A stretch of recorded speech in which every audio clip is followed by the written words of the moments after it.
wish it was the Sixers on Broad Street instead of this, but it's wonderful to see the family and friends there. Below there, another Philadelphia connection to a big event. The President Obama Library is being dedicated. So Philadelphia's own The Roots Band is getting literally the party started. At the same time, we do have a big agreement with Iran. The president has signed that. J.D. Vance, the vice president, is in the room, the White House briefing room, taking reporter questions. We're going to listen in. Switzerland. Our plan is to go to Switzerland. I don't know exactly when. The way that we're setting up this technical negotiation is that obviously you're going to have the political leadership involved. Excuse me. We're going to have people on the ground actually driving the technical talks, the nuclear talks. How do you destroy this highly enriched uranium? All that stuff that you really just have to get into the nitty gritty on. So, I plan to go to Switzerland. Exactly when, we think these technical negotiations are going to start sometime this weekend. That's still the plan, but that could change because it's not an easy country, Iran, to get out of. And so we're trying to figure out exactly when that's going to happen. I suspect this weekend, but I'm not sure. You're not going tomorrow to Switzerland. I may. It just depends on exactly when the Iranians can get there. We're trying to figure that out as we speak.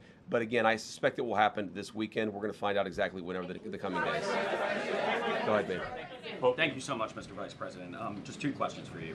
To follow up on an earlier question, Secretary Rubio said in March that the goal of this war was to, quote, to eliminate the threat of Iran's short-range ballistic missiles. You just said earlier that the military program is destroyed. U.S. intelligence estimates that Iran still retains roughly 70% of its pre-war ballistic and cruise missile stockpile. So when did the administration decide to abandon that part of the original mission? And then just second as well, moving forward, are you leading the U.S. team moving forward in terms of the negotiations? How involved will you be? Yeah, so I'm certainly planning to lead the U.S. negotiating team. But on the first question, you talked about an intelligence report that was anonymously leaked to a reporter that was not with context and that, frankly, is not accurate.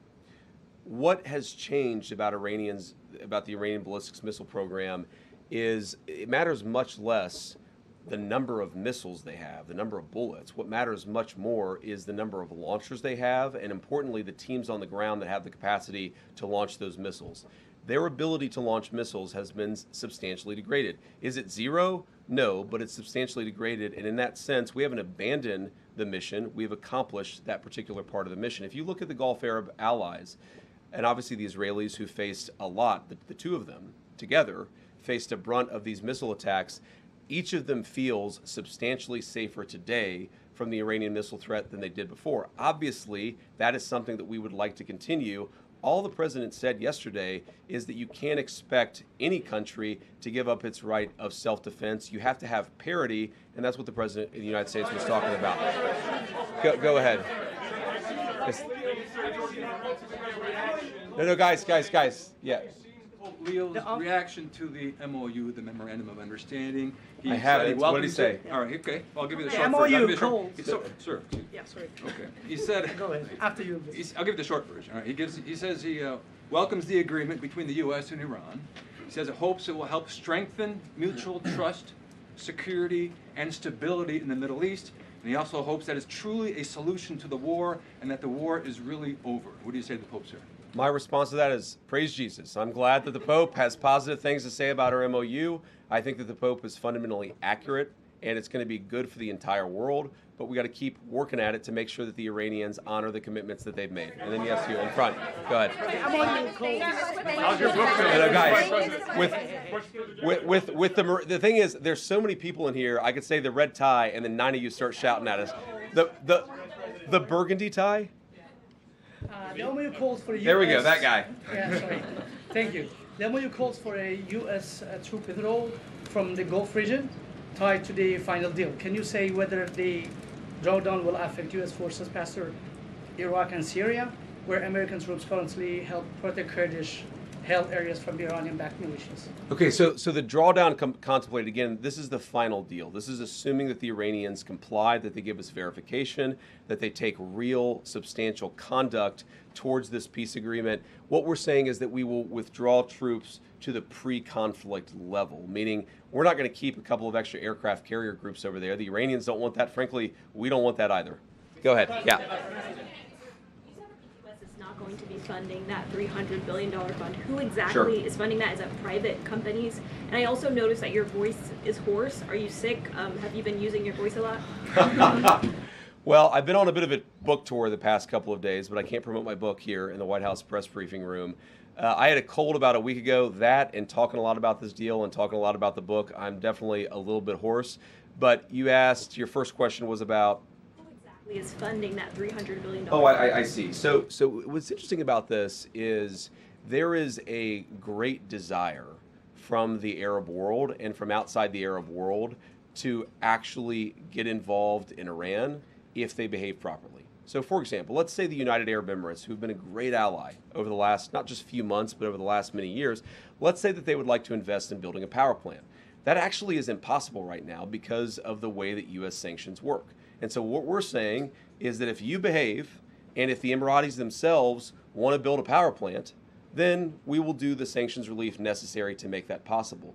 The good thing about that is that it actually creates integration, which is leverage.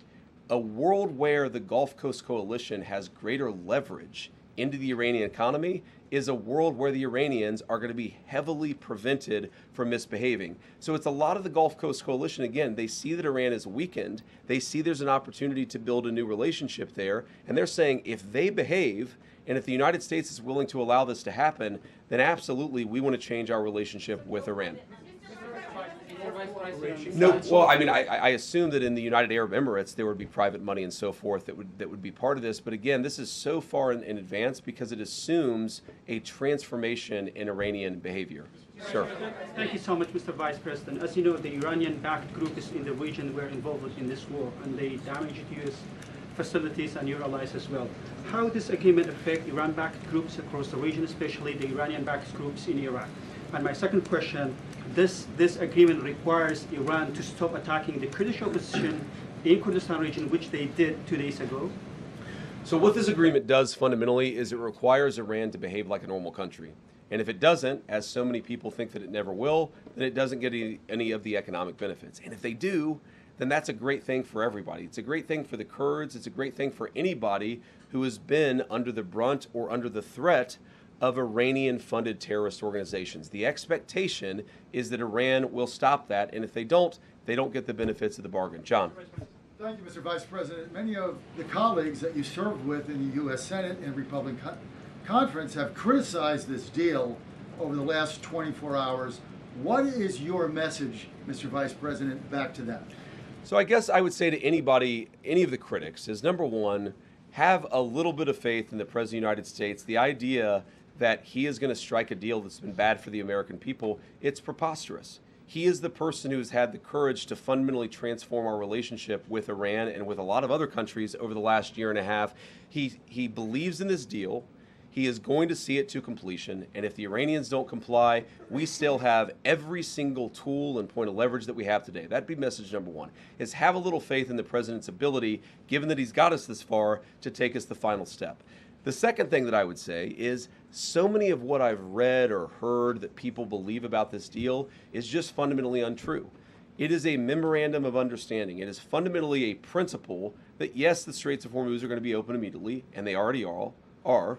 Yes, they're going to give up their highly enriched material, but they've got to actually do it.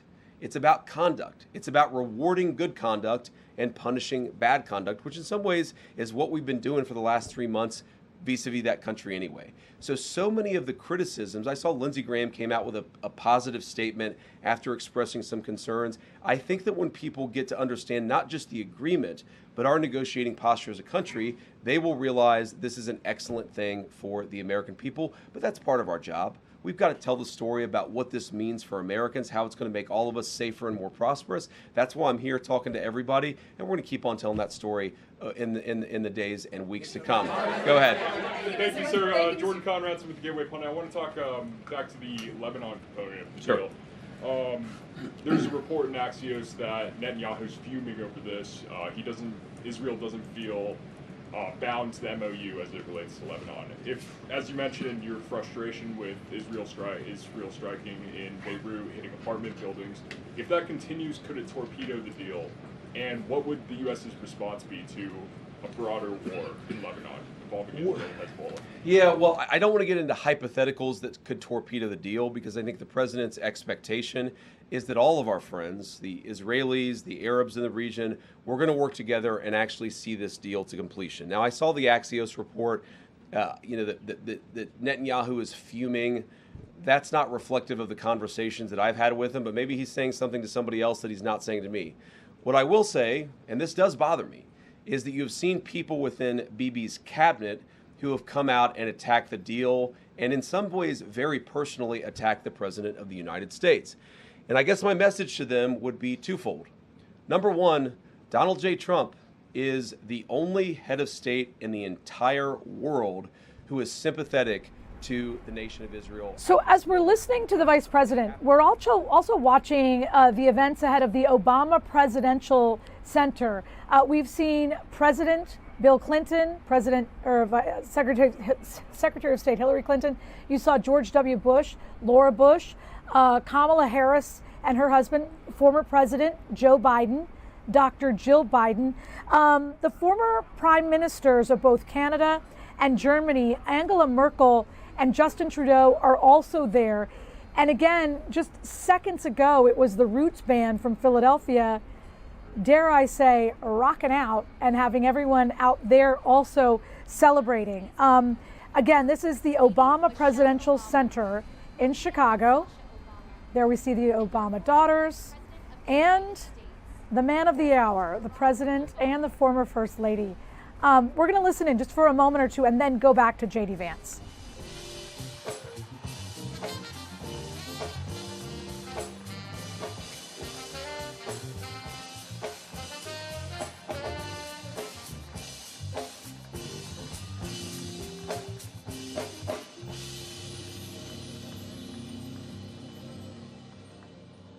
For our invocation, please welcome Pastor Joel Hunter and Joshua Dubois.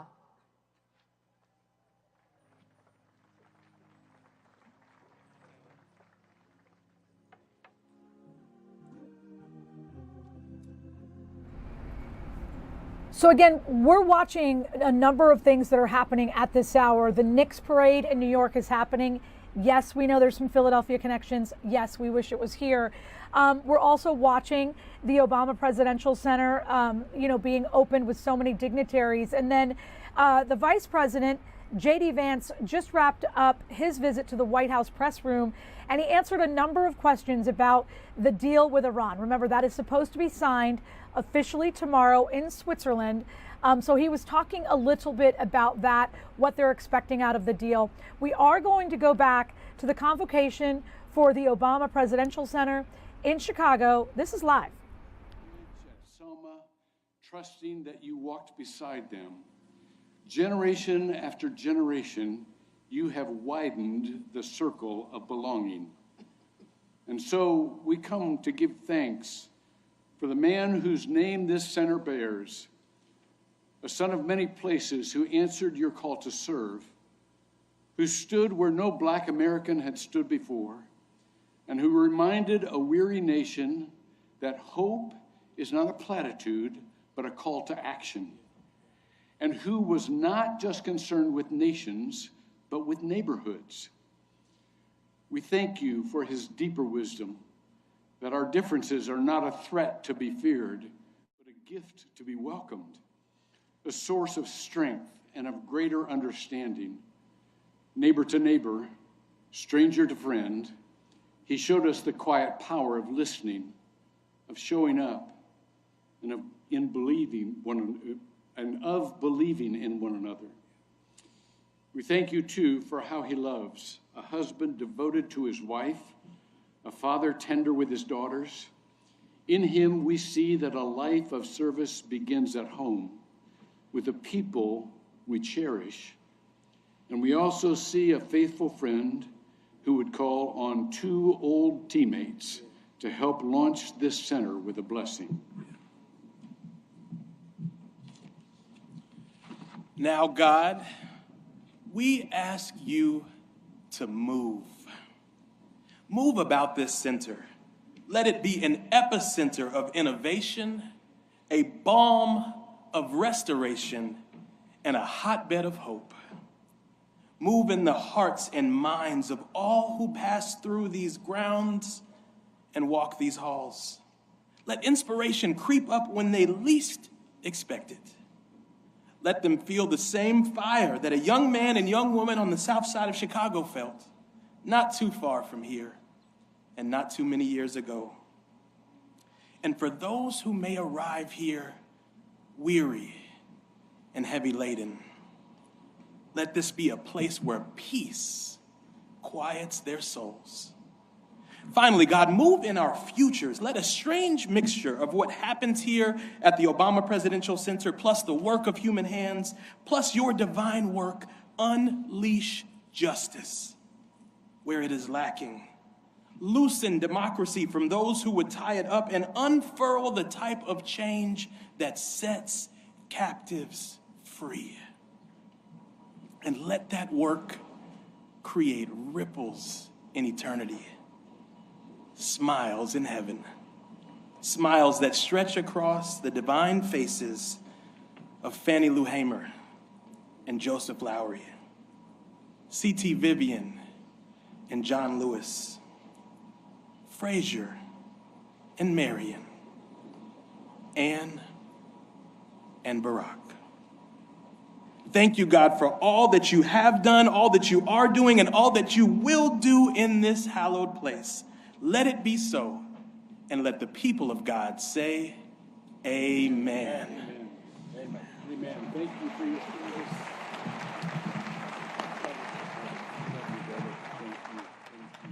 Please stand for a presentation of colors by the Illinois Color Guard, followed by the national anthem.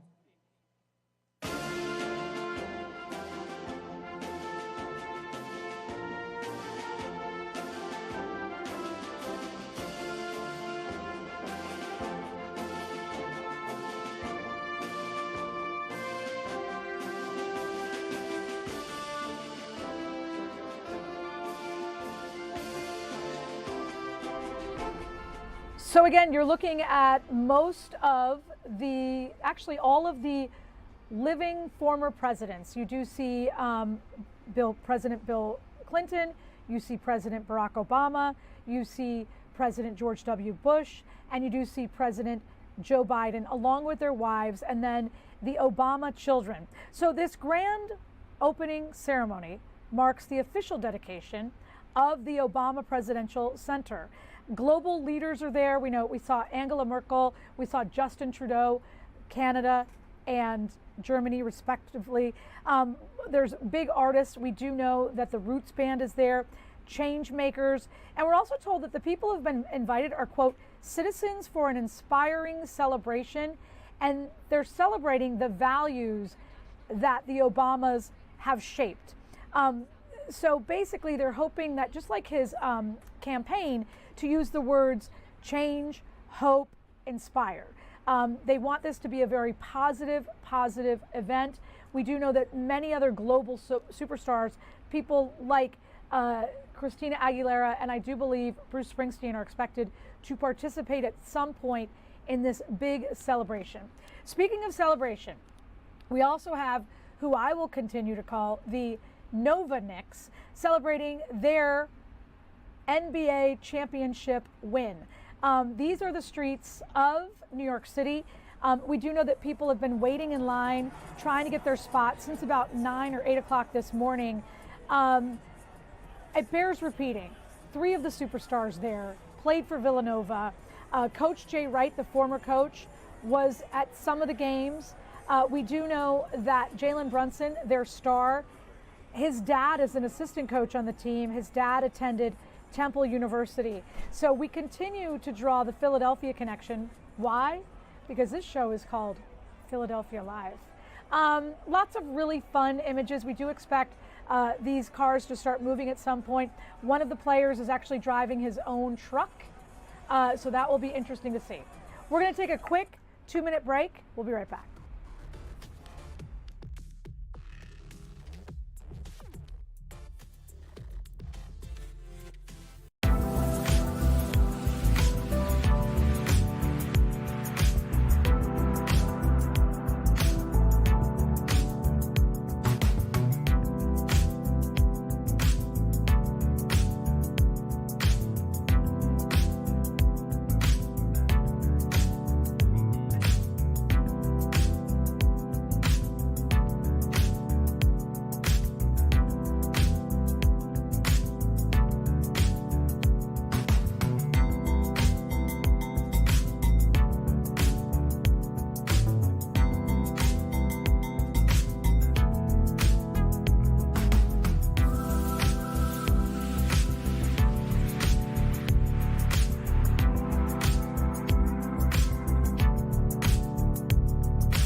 All right, we do have a bit of breaking judicial news.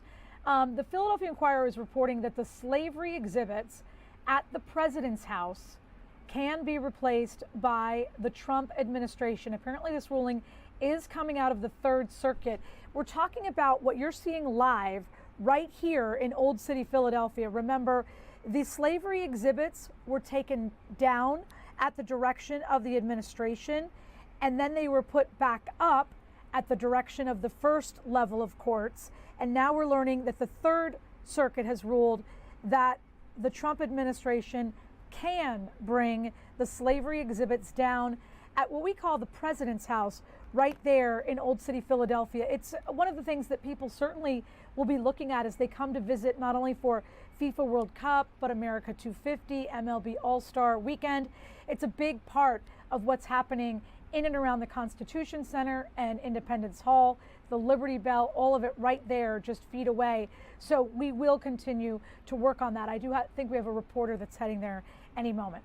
At the same time, I did mention FIFA World Cup. All of it right here on Fox 29. And today, South Africa and Chechnya will play. And I do believe that's in Atlanta. Chelsea Torres will tell me if I'm wrong. There's so many games, so many teams. You'll correct me if I'm wrong.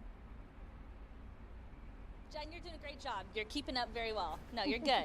And I'll tell you, a lot of fans here really do say that this is a do or die game because it will decide who will end up getting kicked out of Group A. Right now, 24 minutes in, and Czech's already up 1-0 over South Africa. But both fans here in Atlanta are telling me that they're just trying to bring a strong turnout, hoping their team will win. We are expecting about 5,000 fans from the Czech Republic. I think that the team is really well prepared, so we're looking forward.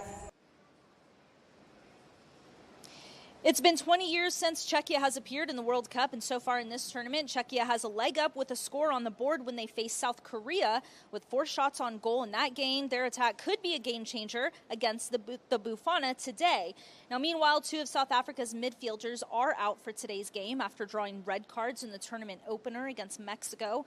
For reference, in the 2022 World Cup hosted in Qatar, there were 4 red cards drawn throughout the entire tournament. Now, South Africa's manager says the team has to believe in themselves just to take on Czechia. Their goal is to get out of the last place spot, but also boost morale for their own fans. We are going to drink and we're going to eat and we're going to bring our cultural, what we call gees in, all right? Because we used to staying in the game longer. We want the boys to do great. Of course we want the boys to do great, but are we expecting them to go to the finals? Anything is possible. How about that? And this game is also making history because for the first time ever, it'll be an all-American, all-female trio on the field officiating for the World Cup. Jen? Yeah, that's pretty cool. I didn't know that. So this is basically a knockout game for either one of them to move on to the group stage, to the knockout round. In a sense, yeah.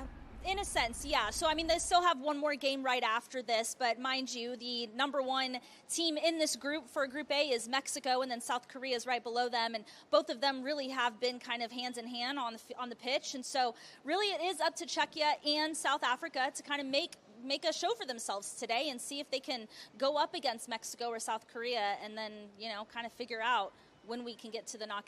Awesome. Thank you, Chelsea. We appreciate the help. Good to see you. Thanks, Jen. Okay. We're going to head back to Chicago. Again, the Obama Presidential Center is being celebrated today, being officially opened for business on the dais there. As this center is dedicated, you see all of the former U.S. presidents and their wives, and then the Obama daughters. So we're just going to listen in. A simple belief that we can come together and create the change we seek. We. It's the single most powerful word in a democracy. We the people. We shall overcome. All things are possible. Yes, we can. We includes everyone, and this place does too.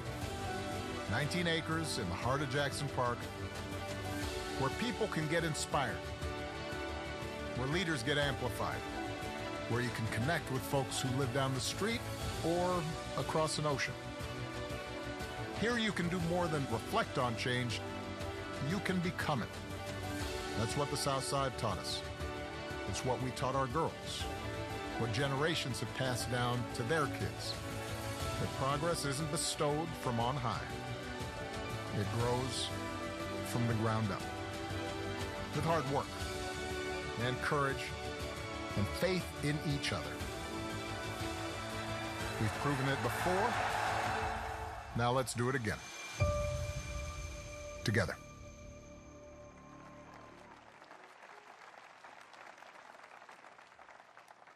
Please welcome a leader who helped shape the vision of the Obama Presidential Center from the very beginning, a longtime advisor to President and Mrs. Obama, Chief Executive Officer of the Obama Foundation, Valerie Jarrett.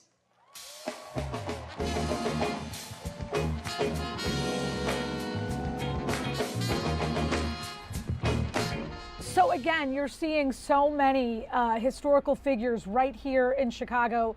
Valerie Jarrett there on the dais, just a lot of people. This will be happening throughout the next hour or so. So we are going to be dipping in and dipping out. We're also going to pay attention to what is happening right here in Philadelphia and near us, New York City, Chicago, and that looks like Wildwood. Kitty Corner,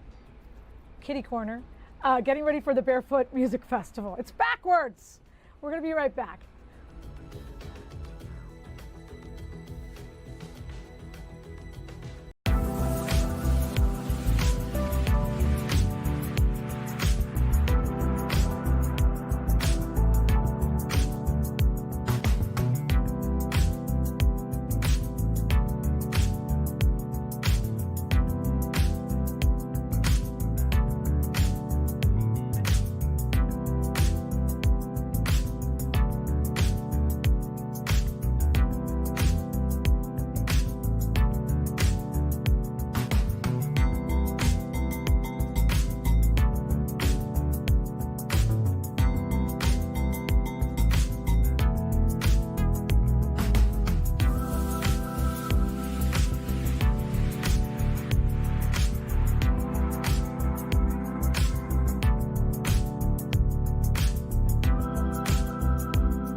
There is a lot happening all around, but one thing that we like to focus on right here in Philadelphia, how about North Philadelphia, 23rd Annual Bible and Basketball Summer Camp, and it is the Reverend Stan Laws Jr. who is running the show over there.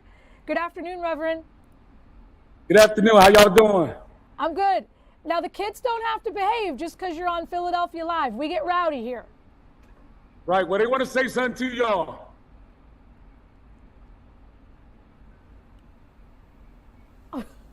We can't hear him.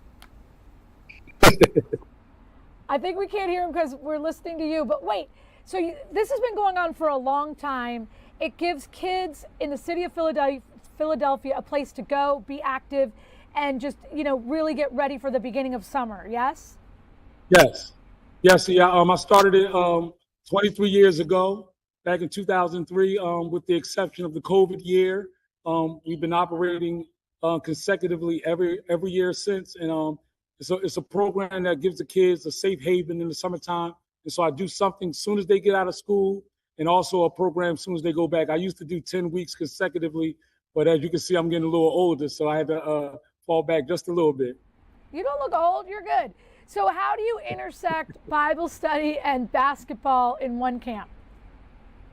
Well, I was inspired because in 2003, I was a spiritual advisor for the late Rasul Butler. And I had was inspired to come back and combine my love for God and the Bible and basketball. And we have basketball skills and drills, and then we take a break, and then we get right into that word, and we teach them the basic things of the scriptures like salvation, baptism, faith, things of that nature. Is there still room for kids if they want to come in some of the later camps, or is it all booked up?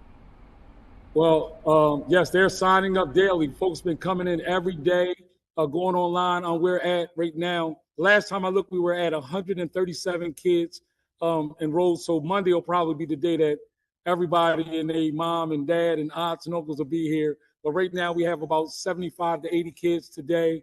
And we have about 5 to 6 staff, junior counselors or high school seniors and juniors. And we have also professional adult staff who helps train the kids in the area of basketball. All right, I've been to about 400 basketball camps in my work on Good Day Philadelphia. How do you manage the headache from 300 basketballs bouncing at once all day? A lot of Motrin and ibuprofen. Yes, it's kind of tough. Not just the basketballs, but the type of attitudes and the mindsets that come with different kids from various parts of the city. And so we just do our best to just try to be a blessing to the kids and let them have a fun, safe day. I love it. Last question that's very important.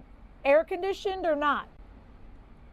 Yes, fortunately, we do have air conditioning on the city of Philadelphia. This facility at the Martin Luther King Recreation Center didn't always have air conditioner. So a few years back, they shipped us over to the Hank Gathers Recreation Center on 25th and Diamond as they fixed the AC unit. And we almost died over there, but we still alive. That's how hot it was. We're happy you survived. You can tell I've been to basketball camp in the city because that's not always a given. Air conditioning is not a given in the city of Philadelphia. Well, listen, we're really so thankful that we got a chance to talk to you. If people want more information, if they want to know how they can sign up, especially for the camps in August, where do they go? How do they find you guys? Well, they can go to Philly All-American Game on Instagram. They can also go to Groove_Laws, Groove_Laws. And they can also go to KOFA, Staying Groovy Laws on Facebook, or they can contact me at 267-819-6682. Our office is located at 1852 North 20th Street, right here in the heart of North Philadelphia. And we're just looking for people to just be a blessing to us because that's my motto. I'm blessed to be a blessing. We've been doing this for 23 years, basically from the muscle with relatively no resources. If I can, I would like to shout out just a couple people who helped make this possible because at the 11th hour, we got some funding from Dr. Kellen and Dr. Eric Hodges, who are orthodontists, Damone Jones of DKJ Construction, Chink the Barber, just several people who donated a few dollars to help us because we thought we was going to get some grants this year, but unfortunately I didn't get approved for a grant that I received last year. And so funding has been really low, and I wanted to make it free for the kids. I waived the registration fee. The camp is only $25 for 2 weeks from 9 a.m. to 3 p.m. But once I didn't get that grant, it really put a damper on my parade. But God is so good. He always has what they call a ram in the bush. And those folks came together, and they just really been a blessing to me. And so I'm just excited about what God is doing. And I'm excited to get this summer underway with these young people. Let them talk now. We can't hear them because of how it works with a Zoom setup. So we can see you shushing them, but we can't hear them. We can't. So let them wiggle their. Come on up, y'all. Come on up. Let's see them. We need some noise up in here. Come on.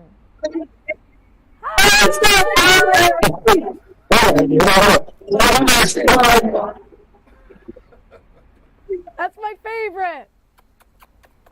Now go bounce the balls. You know what? All right.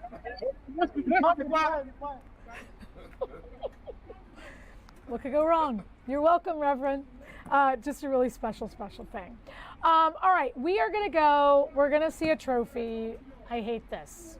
We're going to go right there to see the Nova Knicks with their victory parade.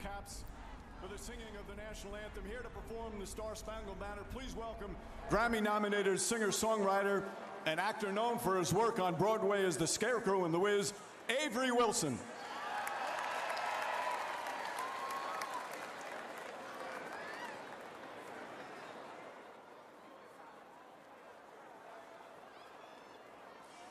Oh, say, can you see by the dawn's early light what so proudly we held at the twilight's last gleaming, whose broad stripes and bright stars through the perilous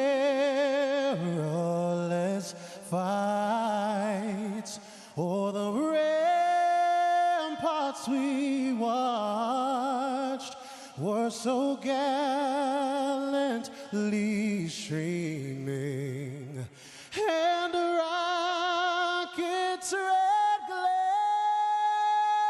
the bombs bursting in air gave proof through the night that a flag was still there.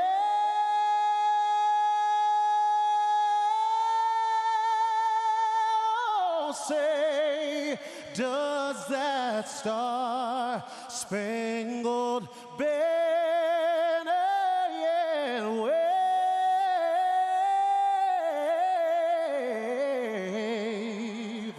o'er the land of the free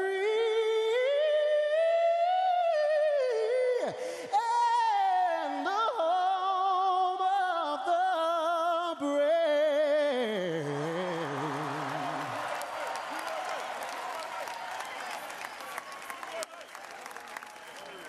Avery Wilson, everyone. And right now, we can once again give a warm welcome to our Mayor of New York City, Mayor Mamdani.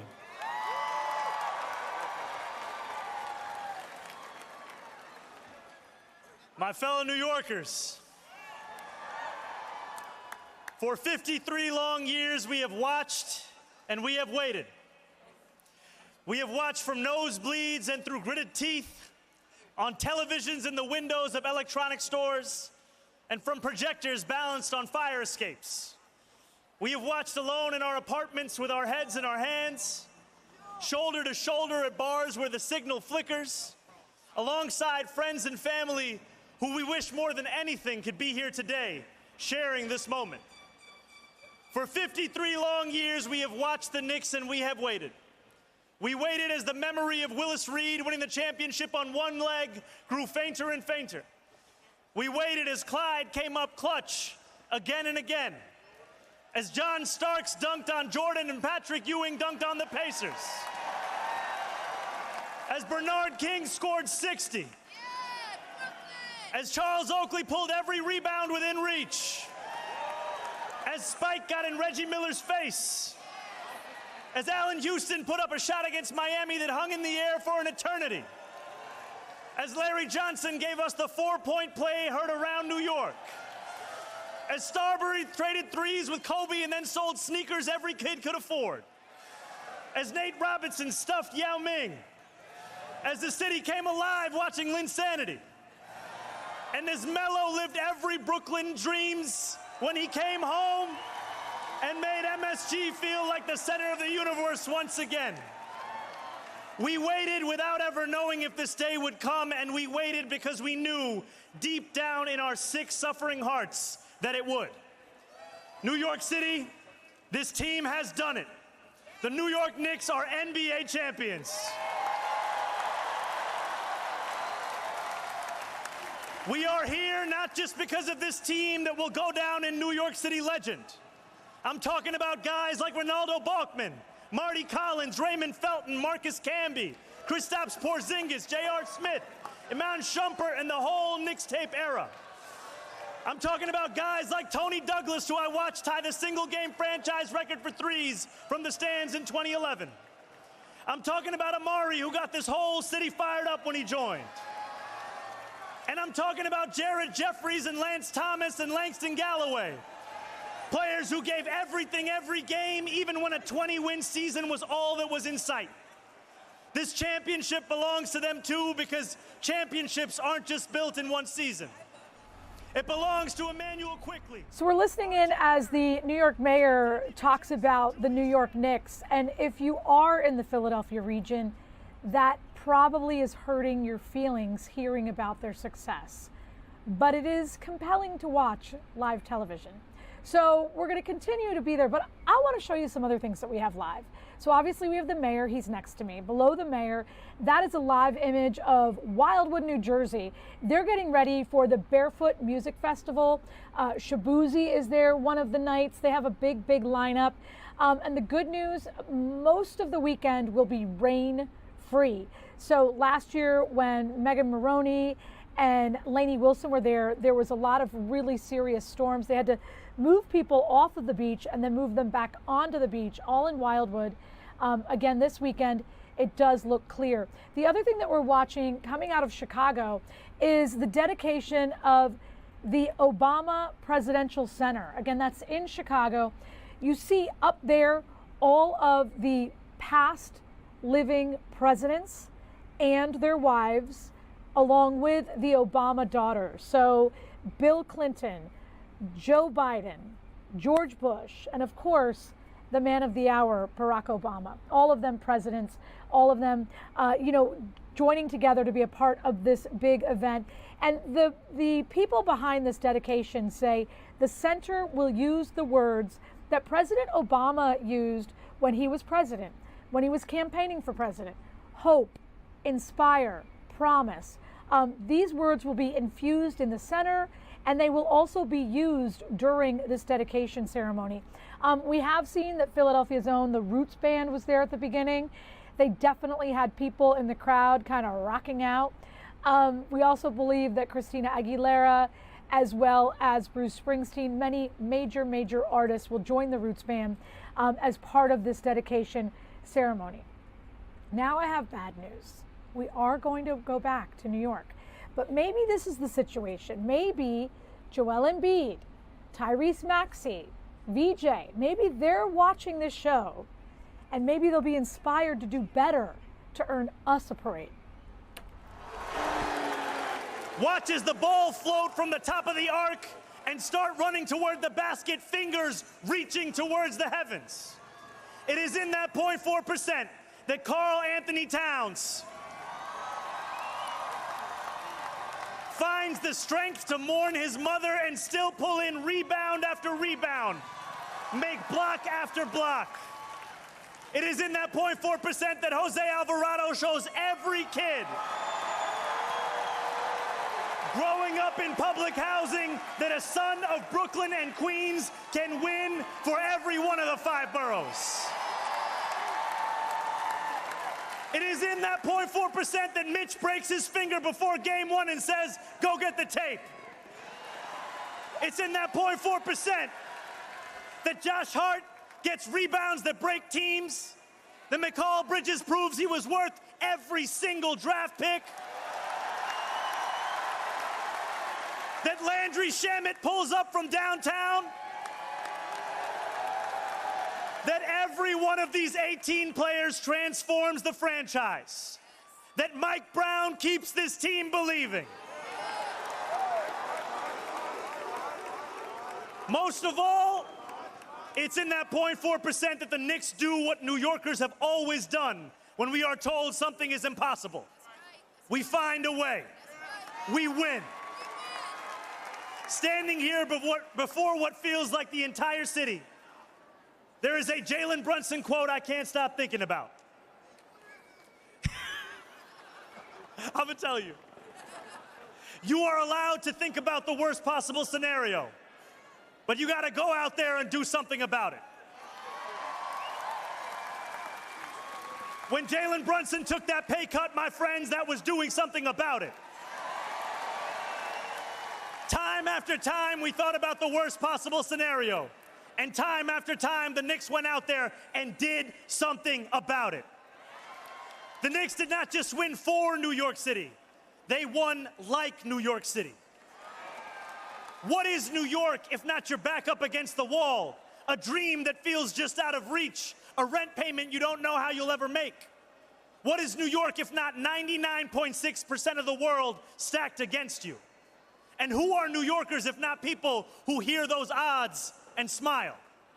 Who look at a 0.4% chance of success and ask, why are you giving me a head start? This is our city. This is our team. For 53 years we watched. For 53 years we waited. Now we've won. One last time, New York, say it with me. Knicks in. Knicks in. Knicks in. So much.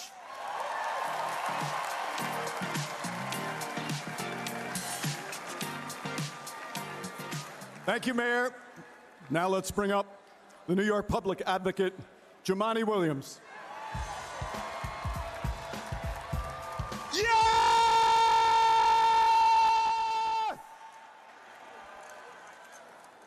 Knicks in 5, baby. Nueva York, Knicks in 5, baby.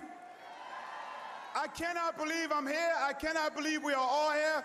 Truth be told, we all owe Mike Brown an apology. Let's say sorry right now. And a lot of y'all pundits owe Jaylen Brown a whole lot. I'm sorry, Jalen Brunson. A huge apology. I know what y'all said. And he came out here, and like the mayor said, all we need is 0.4%. I'm sitting here standing with Jalen Brunson. That makes no sense at all. But I want to say, my daughter, Amelie, is somewhere in there. She's going to college. This is an awesome going to college gift. Thank you so much. My wife, India, wanted me to thank the NYPD for making sure everything went the way it was supposed to go. New York, let's keep this energy going. Everybody's saying hello. Everybody's being polite. Let's keep it going. Young, old, black, white, Republican, conservative, everybody. This is what it's all about, the New York Knicks. And I can't wait to talk to my younger self, and I'm going to tell them to hold on, because on your 50th birthday, they're going to give you a championship, and you're going to be a citywide elected official on this stage. Let's go Knicks, baby.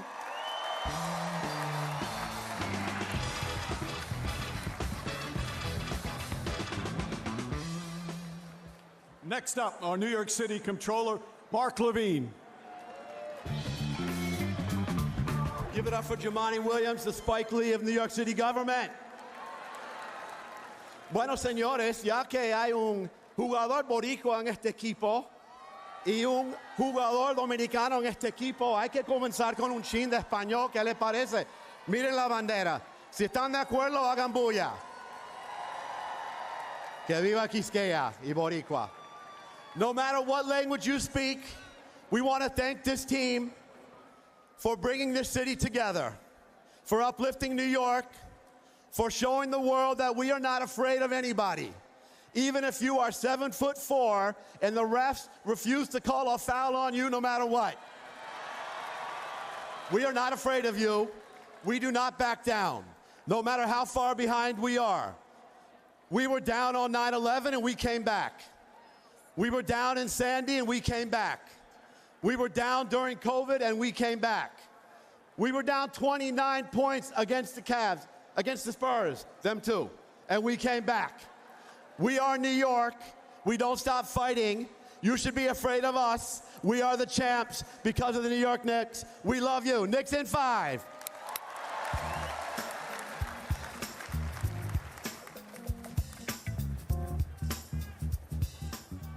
Next up is our New York City Council Speaker, Julie Menin. So I've got one thing to say to you. Let's go Knicks! Let's go Knicks!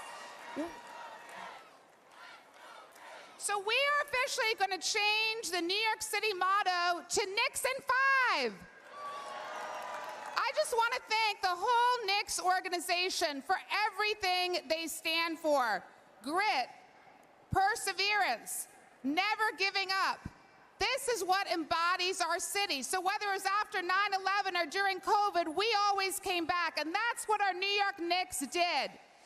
We owe you a debt of gratitude for bringing joy, unity, euphoria back to our city. So in closing, let me just say, Knicks in 5.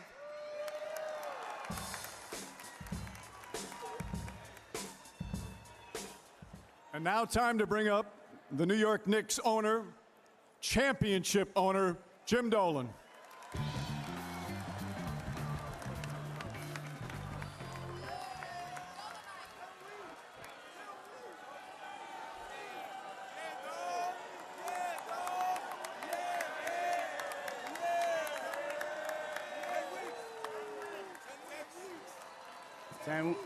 Ten weeks, baby.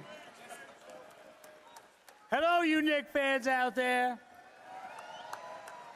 Yes, thank you for waiting 53 years. Although I have to say, when I look out over the Knicks fans here, you all don't look older than 53 years. Some of you weren't waiting 53. You weren't born yet. But we're very, very happy to have brought you a championship. I'm very proud of our team. Look, I don't need your vote. I don't need to quote to you, right, about what happened here, and because if you're real Knicks fans, you know it already. So thank you for supporting our team. We're going to keep working to bring you even better basketball, although it's hard to imagine that we get much better than this. But we will, right, fellas? And thank you again for your support.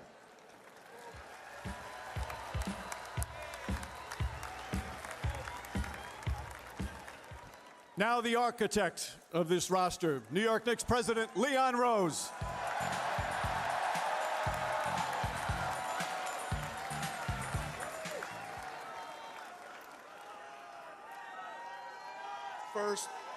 First, I want to thank Jim Dolan, who I've known for many years. I want to thank him for bringing me into the organization. What's that? Speak up. They can't hear you. Can you hear me? Yeah. All right. First, I want to thank Jim Dolan, who I've known for a very long time, and I want to thank him for bringing me into the organization 6 years ago. He's believed in us through every step of this journey and supported us in every way imaginable. To the players, as you heard, the Cardiac Kids, no quit, find a way to win. It's really representing the grit and the character of the people of New York. Your commitment and sacrifice was second to none. Mike Brown and our entire coaching staff, you came in this season with enormous expectations and completely exceeded them. And you did it with so much class that resonated with New Yorkers. To my front office, you have been here since the start with me, and there were so many decisions, big and small, that we made together that got us here today. And to my family, I can't describe how much it means to me and how special it's been to go through this journey with you and celebrate with you. And to all the families of the Knicks organization. And last and most importantly, to the greatest fans in the world, we did it for you. Your support in every arena, it felt like a home game wherever we played. And all over the world has been unbelievable. And we hope to see you again very soon.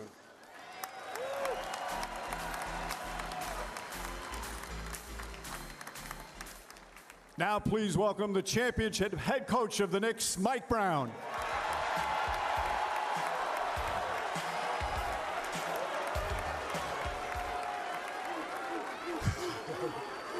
What's up, New York?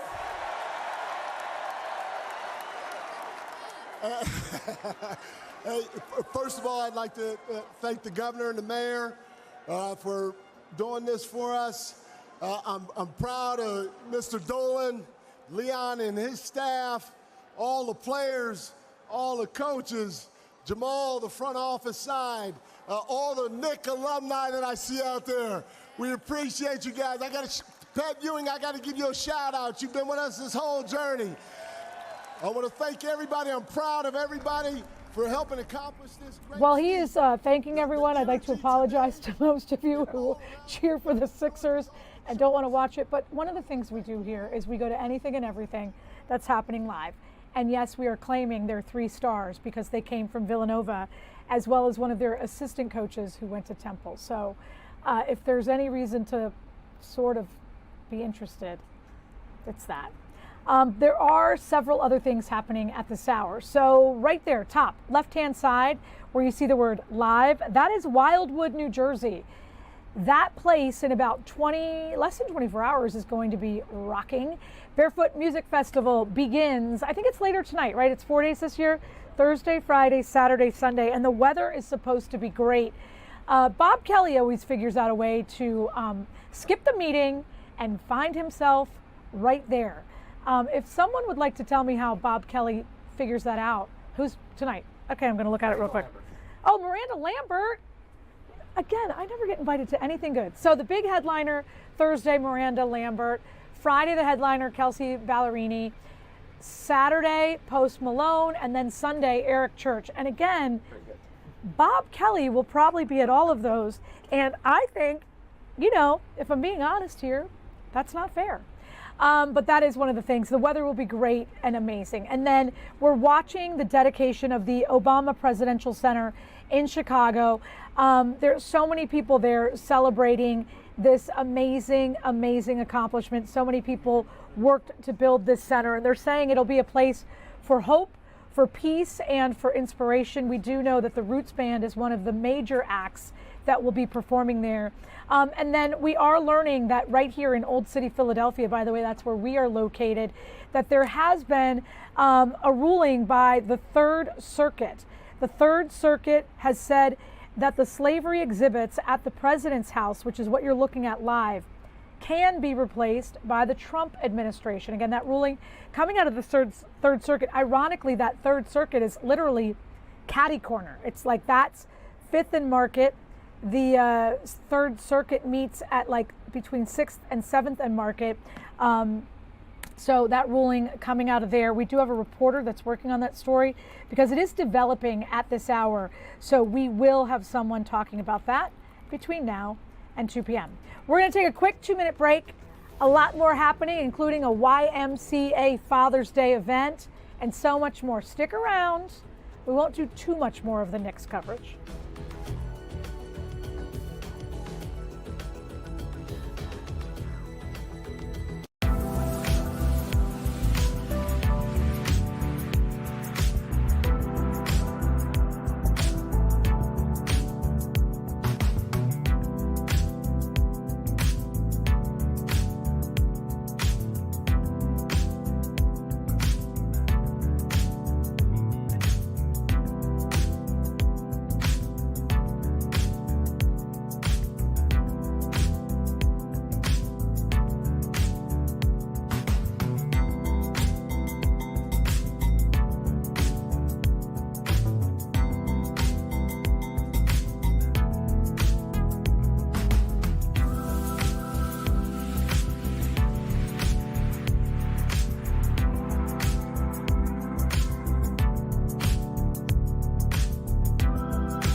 We're just a couple of days ahead of Father's Day, and if you're looking to do something with Dad, Donuts for Dad is something that you can do at the YMCA of Greater Brandywine. We do have Bertram Lawson with us, President and CEO of the YMCA of Greater Brandywine. So that includes a lot of different YMCAs, but Bertram, you're standing right next to my favorite water park in all of the YMCAs.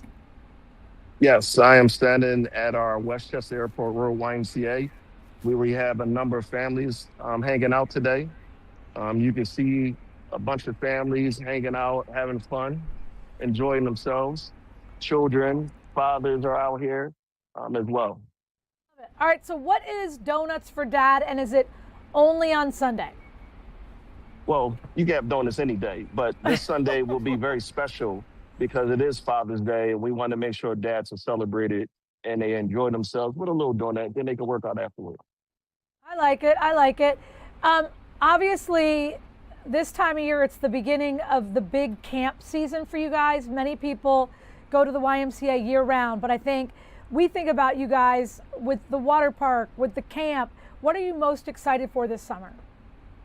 I'm excited to see thousands of children come to the YMCA because they have summer off, seeing thousands of families enjoying our water parks, but also our inside aspects of our YMCA.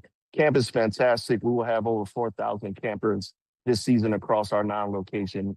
It's going to be a wonderful summer. We're very excited about it and happy to have people returning to the Y after a long school year. Yeah. And the other thing that's cool about Sunday, members can bring guests for free. Yes, members can bring guests into our YMCA, utilize the inside of our facilities, enjoying Father's Day, hanging out, and enjoying the delicious donut as well.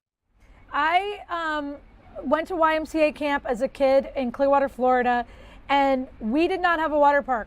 We had to go outside with a bag lunch and be hot all day and then come home tired. I know you guys have a couple of those camps, even though you also have some modern stuff going on. Yes, we have several of those camps in our portfolio. We do have the opportunity to go hang out and enjoy traditional specialty camps. But then we have great water and aquatic activities that happen in our camps all season long. But again, when I was a kid, you didn't have that stuff, and that made me very sad. And I had to go with my twin brother, and there was all the boy stuff, and I didn't want to do the boy stuff. I wanted to go do girl stuff. I do know that one of the things that you guys have done, again, in the modern era, you have gymnastics and dance and all kinds of stuff. Yeah, we also have esports, and I know that was covered at one point in time. We have fantastic gymnastics programs, as you mentioned. We have wonderful arts and crafts and theater at the YMCA Greater Brandywine. So we have a full range of programs and services that touch all ages and all genders. I feel like I'm owed a rebate from my camp experience, and I'd like to go to your water park for at least 2 solid days with no kids. Can you make that happen? Absolutely. I think I know somebody. Awesome. Are you a father? I am. I am the proud father of 4 children ranging in ages 15 to 30. Okay. All of my children have been YMCA youngins, as well as my oldest was a Y staffer. I love it. Happy Father's Day to you. Wait, did you make them go out in the woods and do like the base camp, or did they get to do the fancy camp? They got to do all the camps. I wanted to make sure they experienced everything that the Y could offer. I love it. Thank you so much. The YMCA is great for working parents, for kids who want to just get outside and enjoy the summer. It's such a well-rounded organization, and we're proud to have you guys on. Again, happy Father's Day. Thank you. Happy Father's Day, everyone. And remember, Father's Day started at the YMCA. Sonona Smart Dot started 1910, Spokane, Washington. Wait, what? Really? Absolutely. I didn't know that. Did you? Did anyone know that? No one knew. We have one. Wait, who's in the? Who do we have? Keith. We have 2 dads, and they didn't know that. Yes. If you want to thank somebody for Father's Day, thanks Sonona Smart Dot, who celebrated her dad back in 1910, who was a widower. He lost his wife and was single dad of 6 children. Aww. She wanted to celebrate him at the YMCA. That's where it started. Thanks to that young lady. And now all fathers are celebrating because the president back in 1972, Nixon, made it a federal holiday as well. You know, occasionally on this show, we educate people, and the people have learned something today. Thank you for the beautiful view of the pool and some really good information. We appreciate the help. Thank you. Have a good one. You too, bud. All right, there you go. Today, years old. All right, we're going to take a quick 2-minute break. We're going to come back. Happy Father's Day, Steve. Happy Father's Day, Keith. Happy Father's Day, everyone.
Welcome back in. There is a lot happening at this hour, all of it live. All right, so what is in this quad box? I'm driving, you're the passenger. I'll tell you what's going on. Top left-hand side, that's a beach. We call it Wildwood, New Jersey. That is where the Barefoot Music Festival will be happening. Tonight you get Miranda Lambert, then you get Kelsey Ballerini. I can't see that far. It's two dudes. You have tickets, you know who's coming. And oh, they're making it big for me so I can see it. Post Malone and then Eric Church on Sunday night. And the weather is supposed to be amazing. Again, that is in Wildwood, New Jersey. Just a really fun concert. They've been doing it for a while now. And by the way, pro tip, don't wear cowboy boots because you're going to be in the sand. Flip-flops, I think, would be what you want to wear. Also on the top, that is New York City. The city is celebrating their New York Knicks. They won the World Championship, and several of them do have Philadelphia or regional connections, including one of the assistant coaches and his son, the Brunsons. First ever father-son duo to win, I believe, the NBA championship. I think that's true. And then the other thing that we are looking at is Independence Mall, because there has been a ruling out of the Third Circuit that the slavery exhibits do not have to appear in the president's house, which is right there. And then you do have the dedication of the Obama Presidential Center in Chicago. There are so many people there to celebrate President Barack Obama and his achievements. We're going to listen in. Please welcome John Legend.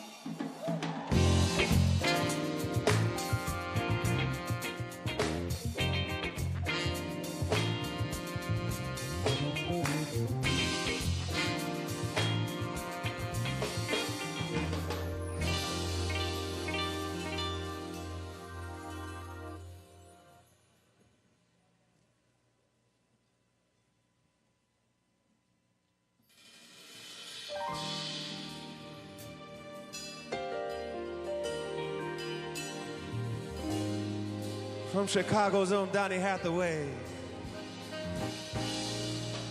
Hang on to the world as it spins around. Just don't let the spin get you down. He sounds amazing. There are rules about what types of music we can let happen here. Oh no. All right. Fine. Let's go and watch people celebrate the New York Knicks.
Yet. We've got a special surprise coming up in just a couple of minutes, so hang on.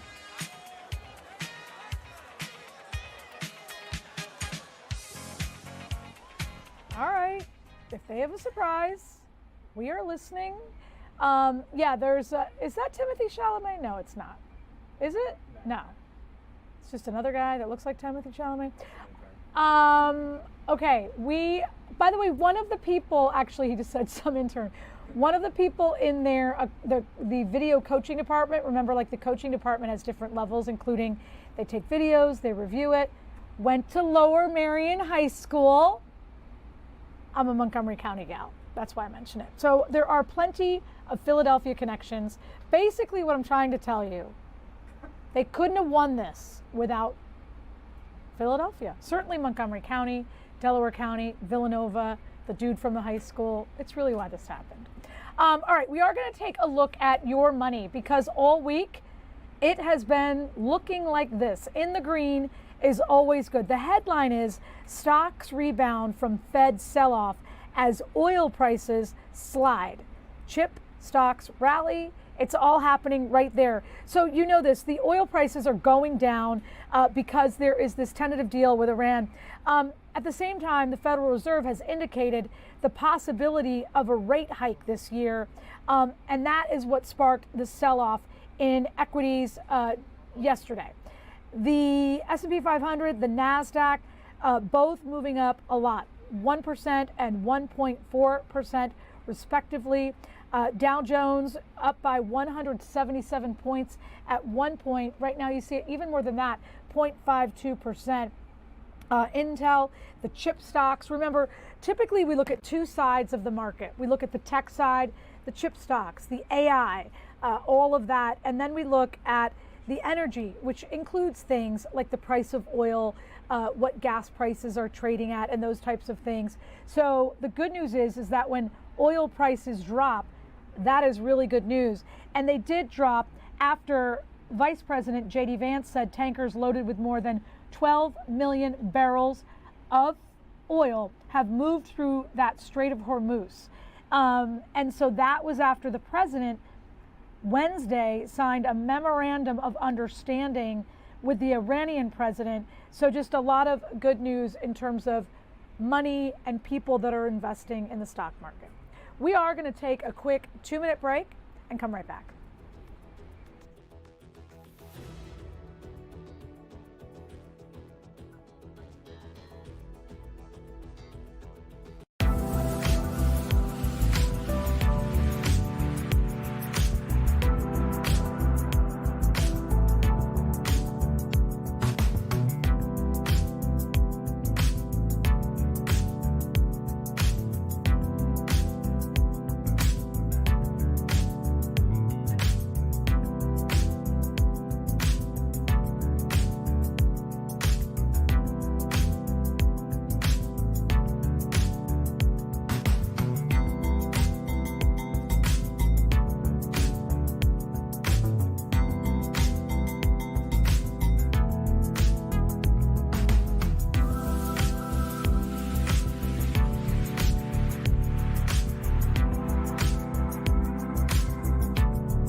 We've been taking a look at what is happening all over the country, but we're also taking a look at what's happening right here back at home. There was a Providence Avenue shooting that we've been covering.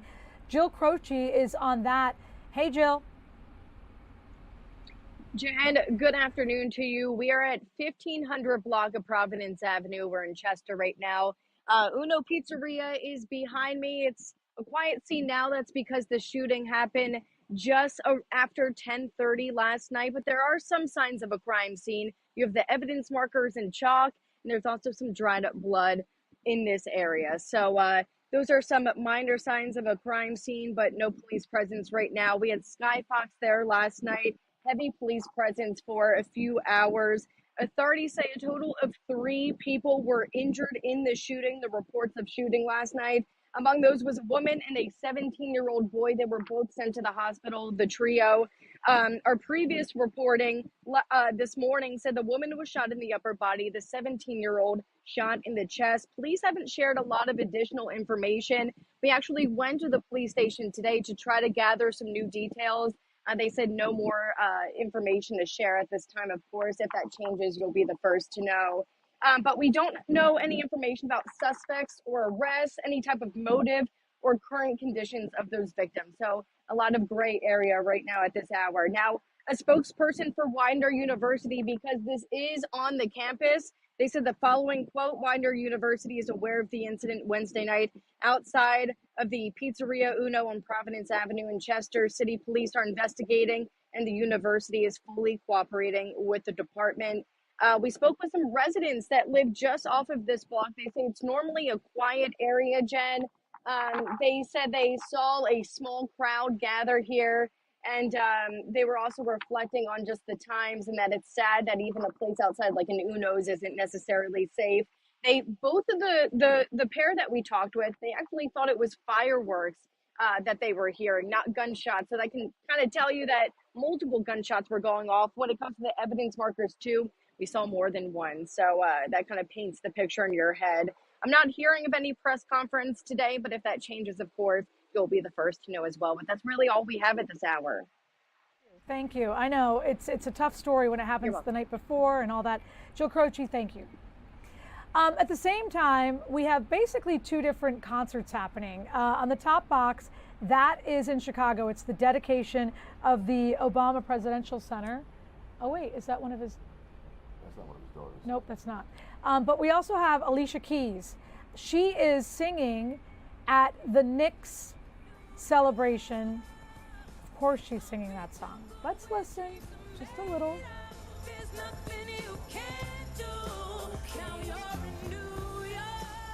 Is she a poet?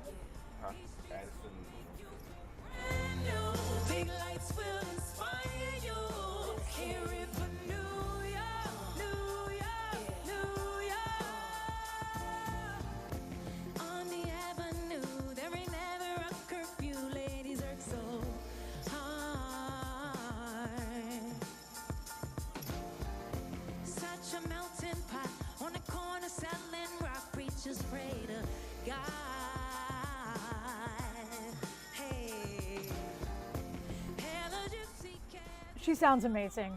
They look very happy. We're going to Chicago. Again, this is the dedication of the Obama Presidential Center. We're going to listen in. Obama is living proof that when you're a black girl from the south side of Chicago, there is no limit to what you can achieve.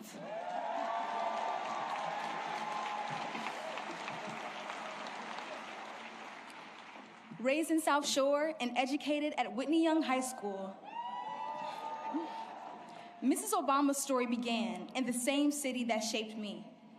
Throughout her life, she has remained deeply committed to uplifting communities like the ones that raised her. Over the past 5 years, I have driven past this site on Stony Island countless times, on my way to school, to visit fans, friends, and family. I felt a sense of excitement and possibility, knowing the impact this center would have on my community.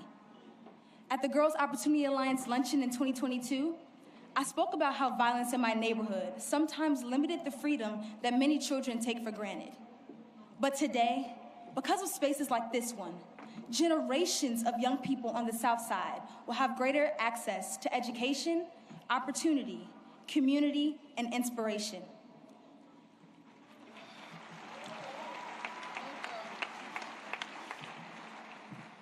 This center stands as a reminder that our neighborhoods are worthy of investment. Our stories are worthy of being told, and our young people are worthy of every opportunity to dream bigger.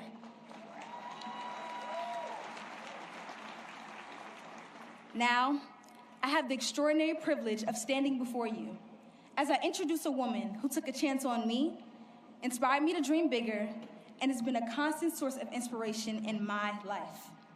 Please join me in welcoming the one and only First Lady Michelle Obama.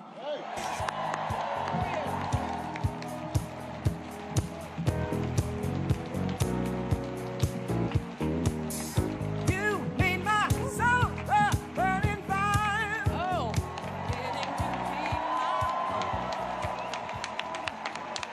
Well, my goodness. I got my tissue in hand. I don't know about all of you. Wow. Hello, everyone, and what a beautiful day, right? Nothing like a project by my husband to bring out the sun. Let me start by thanking Addison for that magnificent introduction and for exemplifying the heart, excellence, and determination that has blossomed right here on the South Side for a very long time. I also want to send some love to everyone who made this day a reality. The construction workers, landscapers, designers, the architects, artists, chefs, our staff, our board members, our donors. Barack and I simply cannot thank you enough for the care and brilliance you poured into every square inch of this campus. I also want to recognize all of the elected officials and distinguished leaders from around the city, the state, the country, and yes, the world.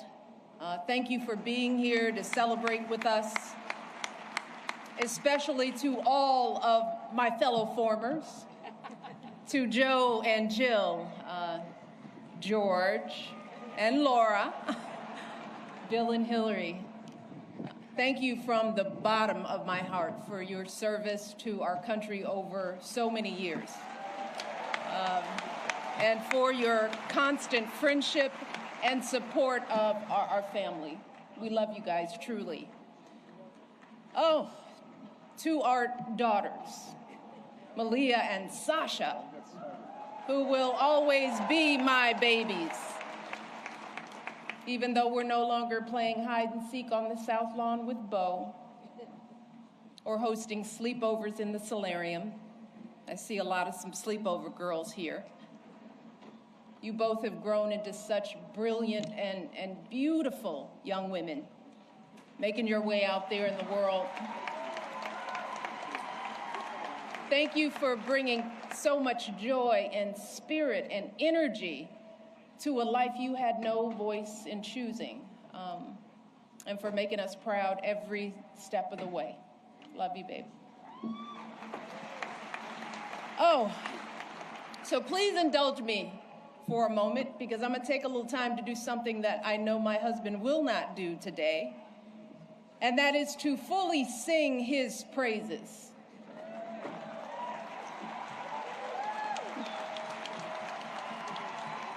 Barack, you gotta look at me. You told me all those years ago that you couldn't promise me the world, but you could promise me an interesting life. And of course, you outdid yourself and managed to give me both. I know it hasn't always been easy, but there hasn't been a single second through this experience that standing by your side hasn't left me in awe. 8 years in the crucible, and not once did you melt from the heat. Not once did you let it harden you. Instead, you used it to reveal your truest essence, your stubborn optimism and unflinching courage, your dazzling brilliance and unpretentious decency, your ferocious work ethic, an absolutely unshakable moral fiber.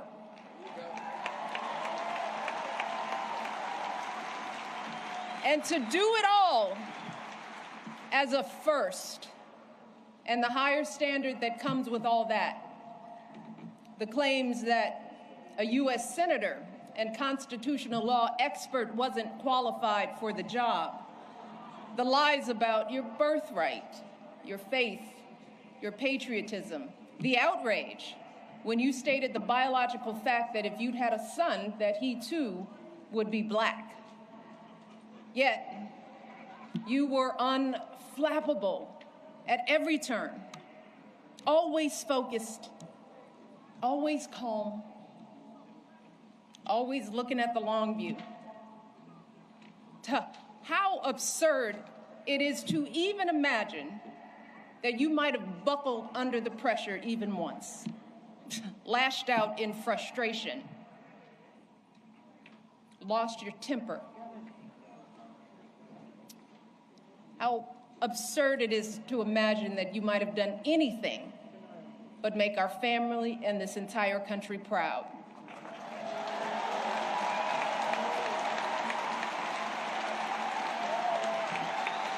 No, you were too busy.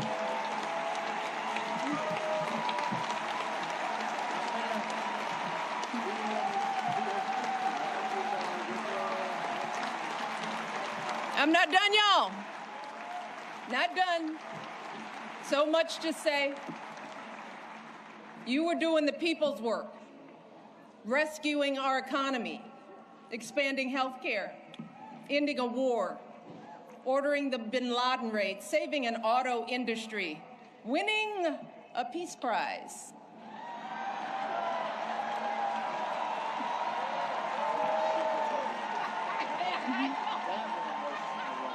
Keeping us safe from Ebola, regulating the banks, standing up for marriage equality,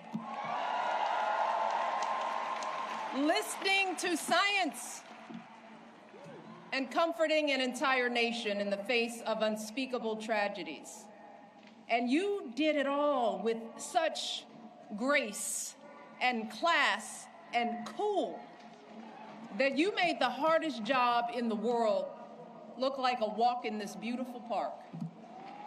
Your mother, Toot, Gramps, you are a tribute to their love.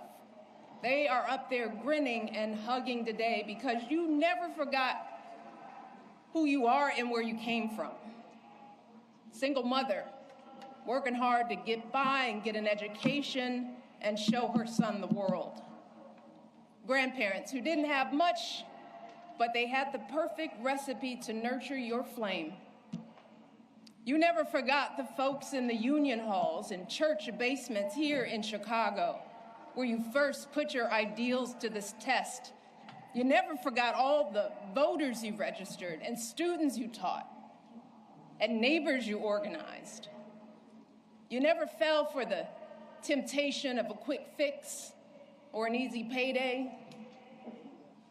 You never changed from that idealistic summer associate who showed up on that rainy day when we first met without an umbrella. You always gave us the very best within you. And in doing so, you reminded the rest of us that we could too. Barack, there are no words to express how proud I am of the way you showed up and continue to show up every single day. It has been an honor to be by your side. You have made me a better person and have given us all an example that we should strive to emulate. And I hope you know, there is truly no higher calling than that. All right, to all of you joining us today, our invited guests, and everyone listening and watching from afar. The Obama Presidential Center was created as a beacon of hope, a monument to our unshakable values, the ones my husband has exemplified his entire life: equality, empathy, honesty, inclusion, fairness. And especially during these anxious and divisive times, it is so important that we remember that those values are not unique to my husband. They are the same ones that your husbands and wives, your parents and children, your friends and neighbors exhibit and pass on. Every single day, millions of people in this country wake up doing their very best to live decent and purposeful lives. Yeah, we're all tested in one way or another. And there are plenty of times we all fall short. But deep down in our hearts and souls, we all know right from wrong. We know selflessness from greed, righteousness from injustice. We understand that we all rise and fall together, that every last one of us is an invaluable contributor to the greatness of America. And I'm talking about the workers living paycheck to paycheck, hoping to give their kids a better future. The teachers using their own money to take their students on field trips. The business owners struggling to meet payroll but refusing to close their doors. All those folks sweating over stoves to provide meals for their communities. Folks shivering in the freezing cold to deliver our packages, picking up trash to keep our parks clean, volunteers dedicating their weekends to coaching t-ball or directing the church choir or mentoring a child. That's where the truth of this country lies. Not in grabbing as much as we can get for ourselves or knocking folks down to prop ourselves up, but in the overwhelming goodness, the relentless striving, the quiet dignity that is inside all of us. Our greatest hope is that this center can reflect back just a fraction of that light, that it can capture the beauty of who we all are, no matter what we look like, or where we come from, or how much money we earn, or how we pray, or vote, or speak, or love. It's why during our administration, we threw open the White House doors to all sorts of folks who don't usually get to meet the president or First Lady, the families pinching pennies to send their first child to college, the teenagers who know that a hot afternoon means the bullets start flying, the military spouses and children serving and sacrificing just like their loved ones in uniform, the Native kids showing us that resilience and pride can never be stolen, the 4-H'ers and FFA members with calluses on their hands from feeding livestock, the immigrants proving what it truly means to be a dreamer. These folks aren't Americans too. They are America. They are the beating heart of this country. They are us and we are them.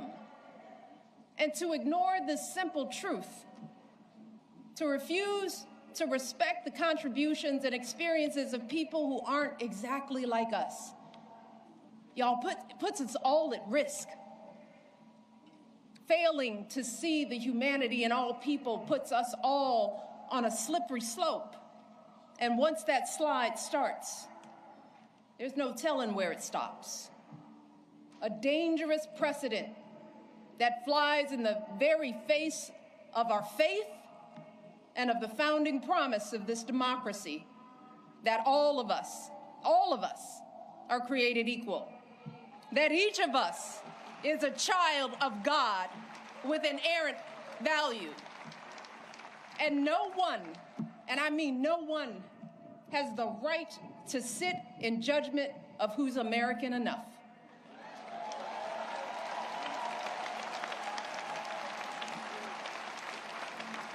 And that's why, folks,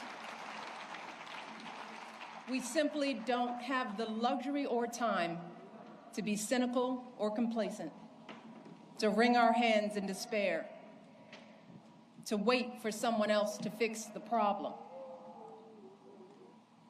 Y'all, hope is all we have, because hope is the essential spark that lights the fire of change. But hope is a choice. Whether or not we use our voices to speak up is a choice. Voting is a choice. Being a decent human being is a choice. Believing that we still hold the power to build a country that reflects us all is a choice. The Obama Presidential Center is a living testament to the power of choice, y'all. The historic example that millions of you gave the world about what this imperfect democracy has strived for and achieved, and an urgent call to go out there and do it again. So I hope that when you walk through this campus and bring your children here, you are reminded of the power of choice and the steady work of change. The arduous, unglamorous march up that mountain, one foot after another, day after day, generation after generation. But I also hope you fully absorb the elation of achieving something together. You know, that feeling when you clear the tree line and see a vista that takes your breath away. A feeling that can never be erased. And I know that can be hard to grasp right now, when everything feels so upside down, when fact and fiction run together, when folks seek to stifle speech, limit access to education, devalue diversity, erase the inconvenient parts of our history, when our phones constantly buzz with the latest outrage. So again, former First Lady Michelle Obama at the dedication of the Obama Presidential Center in Chicago. We go from this celebration of a president to the president's house right there, live camera, right here in Old City, Philadelphia. And the third Federal Court Circuit of Appeals has made a big decision. Ellen Kaloje is over at the president's house as we speak. Hey, Ellen. Hey, Jen. Yeah, so this has been a lot of back and forth, a lot of legal wrangling, but today the Third Circuit Court of Appeals, as you said, did rule that these panels here at the president's house, after months of back and forth, it looks like after they were restored, it looks like these panels will now be coming down yet again. In a unanimous ruling by a federal appeals court, the judges say the Trump administration can now remove these panels with new ones. The ruling says the proposed panels are full of historical context and, quote, highlight the momentous events that took place in the president's house and the other sites here at Independence National Historical Park. Judge Thomas M. Hardiman says they acknowledge the evil of slavery, and by telling the story of the 9 slaves that Washington kept in the president's house, remind us of their essential humanity. So again, this is just breaking right now. We've already talked to a few tourists out here who are quite upset about this. We've just talked to a couple of them who say that they want to see these panels stay up. Again, that's just a small sampling of people. We also have reached out to people who have been fighting to keep these panels here, and they tell me they are crafting a statement for the media. We're trying to get them to go on camera to tell us, what they're thinking about this. But as of now, the federal judges have ruled that these panels that have been restored, it happened back in January that this all happened. Then the panels were restored by the park rangers in February. They've been here ever since, but it looks like after this ruling, they may be coming down again. No word yet on exactly when that will happen, any kind of timeline, Jen, but looks like these panels that have been restored, according to this ruling, will be coming down again. So it's, as you know, been a lot of legal wrangling and a lot of back and forth. But according to this latest ruling, the Trump administration, they're saying in a unanimous decision, does have the legal authority to take these panels down and remove them with other panels, again, depicting slavery, as they say, in other ways than what's up here right now at the president's house. Ellen, Jen, back to you know, when you're waiting to go live, sometimes we can listen in as you're gathering interviews and stuff like that. We're kind of like watching just to give people an idea of how the news gathering process goes. And we were listening to you interview a little girl named Kiki, and it sounds like she thinks those panels should stay where they are. Yeah, she and her grandmother had very strong opinions about it. The grandmother said, we thought this was America. And Kiki, who's 9 years old, just such a smart young woman, right? A young girl, she said, she believes these panels should stay up. She believes that they tell a story about what happened here at the president's house. Now, on the other hand, the Trump administration has argued that they want a different, something different portrayed here, that they're not whitewashing history. They don't believe that. They believe that the panels that they won't put up don't erase history, just tell a different version, a different side of history. But yes, that's great that you mentioned that you heard Kiki, and we will have some of her later coming up on our 4, 5, and 6 o'clock news. What's great is that you just said it. Everyone has an opinion. You can gather all of them, put them together, and present that to us in a very fair and balanced way, and we do appreciate it. Because it's such an emotional thing, right, Yeah. Jen? I mean, it is. Yeah. Everybody has an opinion, and it's a very emotional thing. So we're trying to show both sides, which is not an easy thing sometimes on a story like this. I love it. All right. So from the president's house in Old City back to the Obama Presidential Center, where I have terrible timing. Oh, she's finishing up. I have to believe someone else is going to be speaking. You see there President Barack Obama and his wife, Michelle, the former First Lady, embracing after she gave a very impassioned speech. Her daughters do stand up. She mentioned them actually first, saying they're paving their own way, making their own path, well educated.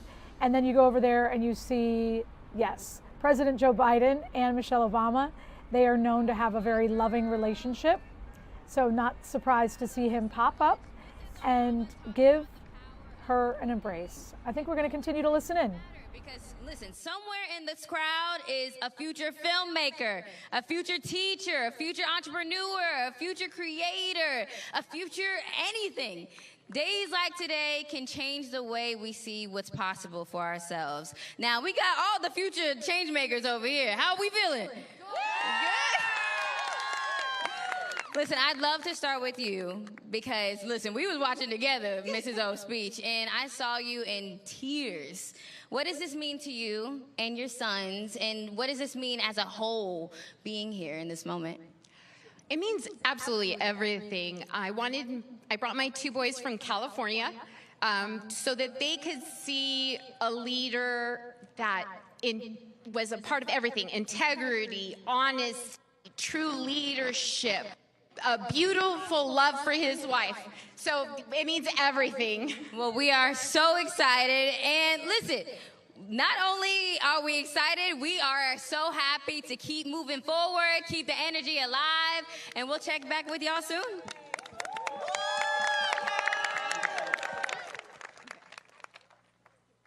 One stage, one world. That spirit comes to life on this campus and through our next artists. Please welcome Rock and Roll Hall of Famers, U2's Bono and the Edge, joined by Jackknife Lee.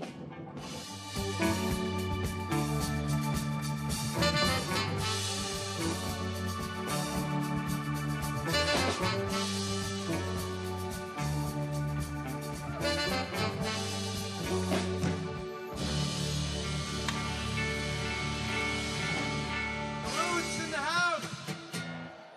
West Love in the house. What a house. What a wonder. They're calling it the Obama-lisk at home, just so you know. We're here representing the Irish in Chicago and all over the world. And yeah, thank you for the loan of your country. Some of us might not, might not be, some of us are not giving it back. So, here we go.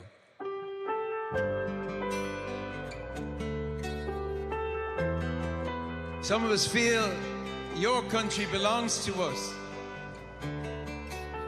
which is mad but true. I mean, like all of us. And in some mythological way, you know that's true.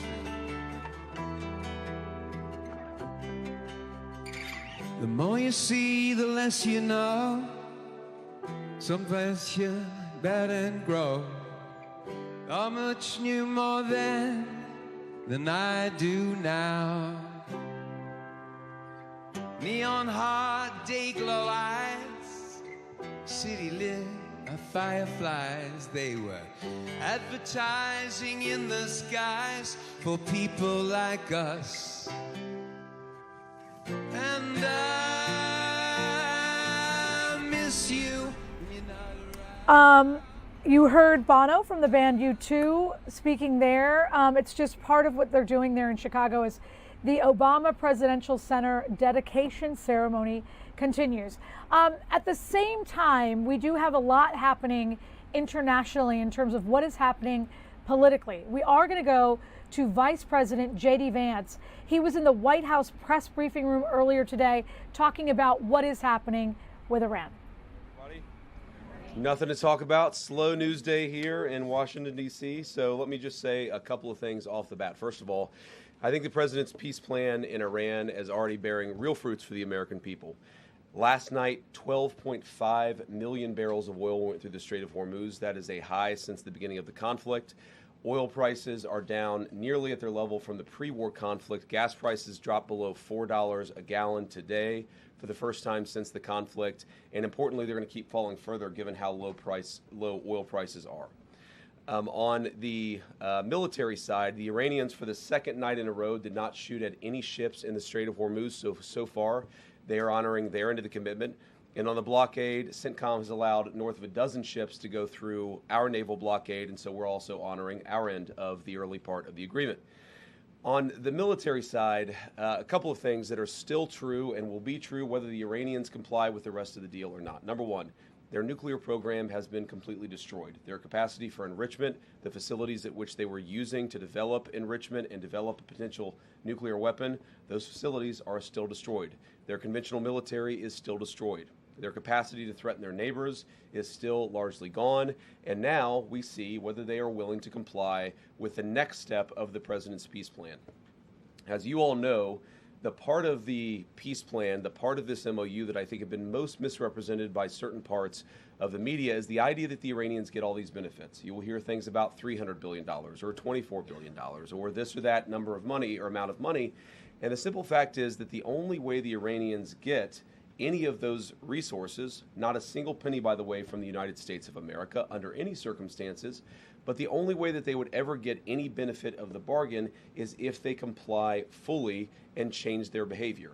And so you really have a win-win situation for the United States of America. If the Iranians don't change their behavior, their military and their nuclear program is still destroyed. If they do change their behavior, then they are going to have a transformative relationship with the Middle East, and the Middle East will have a transformative relationship with the people of Iran. That's a win for the American people and for the President of the United States, regardless of which option the Iranians ultimately choose. We obviously want them to choose the right option.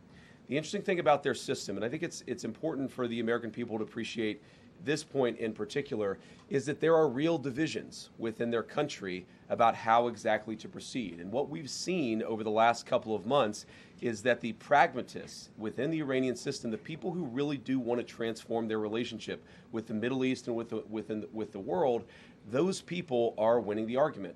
The United States wants those people to win the argument. The United States wants to have a better relationship, but in order for that to happen, the Iranians have to perform. And if they don't perform, as we've said before, they don't get any of the benefits of the bargain. So what I'd ask all of you is just to report honestly that the United States isn't giving up a cent of money to Iran, and even the economic benefits, the sanctions relief and so forth that comes along with this bargain only happens if the Iranians perform.